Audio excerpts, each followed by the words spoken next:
మమ్మల్ని ఏడిపిస్తాను, మరి మేము ఏం చేయాలని అడగాలనా, మరి ఏం అడగాల? లేకపోతే రేవంత్ రెడ్డి కాళ్ళు పట్టుకోవాలనా? కాళ్ళు పట్టుకుని ఈసారి మాటలు మాట్లాడకండి అని మా అమ్మకి నేను చెప్పాలనా? ఏం చెప్పాలండి? చాలా బాధాకరంగా ఉందండి నేను మాట్లాడడానికి, ఇట్లాంటి మాటలు మాట్లాడడం నిజంగా చాలా బాధాకరంగా ఉంది. ఎందుకంటే మా అమ్మ ఫైర్ బ్రాండ్ అండి. ఫైర్ బ్రాండ్ అయ్యి ఉండి ఇవాళ తను ఎన్నిసార్లు కంటి పెట్టిందో నాకు తెలుసు, డాక్టర్ గా నాకు తెలుసు. ఎందుకమ్మా ఫైల్ ఇవ్వవు అని నేను పోనమ్మా, నా ఫైల్ ఇవ్వలేను, ఆయన దగ్గర పోతే ఇటు ఎట్లా పడతాం అట్లా మాట్లాడతాడు అని ఉన్న మాటలు ఉన్నాయి. రేవంత్ రెడ్డి అండి ఏది పడితే మాట్లాడతాడండి ఆయన. మా అమ్మతోని అసలు ఆయన చక్కగా మాట్లాడిందే ఉండదు. ఇష్టం ఉన్నప్పుడు అండి, అంటే బీసీలంటే అంత చురుకని భావం ఎందుకండి?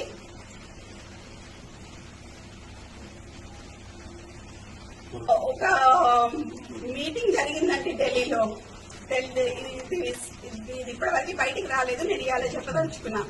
ఢిల్లీలో అందరూ ఖర్గే గారు ఉన్నారు, అందరు మీటింగ్ జరుగుతున్నప్పుడు అందరు మంత్రులు ఉన్నారు, సీఎం ఉన్నారు, ఖర్గే ఉన్నారు, అందరు ఉన్నప్పుడు మా అమ్మ ఏం మాట్లాడింది అని అంటే, కొంచెం అడ్మినిస్ట్రేషన్ ప్రాబ్లం అవుతుంది, పిఏ మీకు అందజేస్తున్నారా లేదా మాకు తెలియట్లేదు అన్న విషయం మాట్లాడగానే వెంటనే రేవంత్ రెడ్డి పక్కన ఉన్న ఖర్గేకి హిందీలో ఇందుకే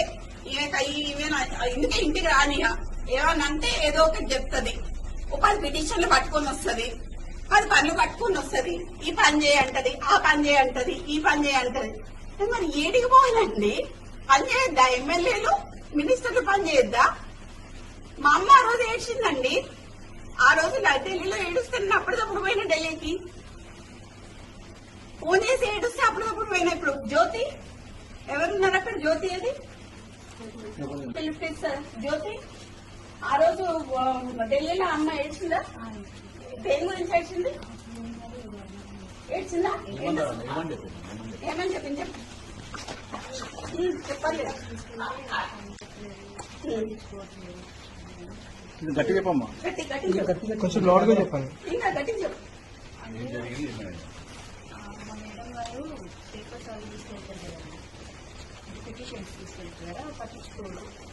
నేను అందుకనే పట్టించుకోను అనేది గట్టిగా హార్ష్ గా మాట్లాడిందేమో.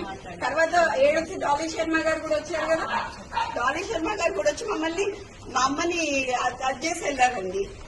డాలీ శర్మ వచ్చి కాసేపు కూర్చొని తన్ని అది చేసి వెళ్ళారు. బీసీలను నొక్కుతున్నారండి, బీసీ లీడర్లని మా నాన్నని మా అమ్మని చెప్పడానికి ట్రై చేస్తున్నారు. ఇప్పుడు ఎక్స్ట్రాషన్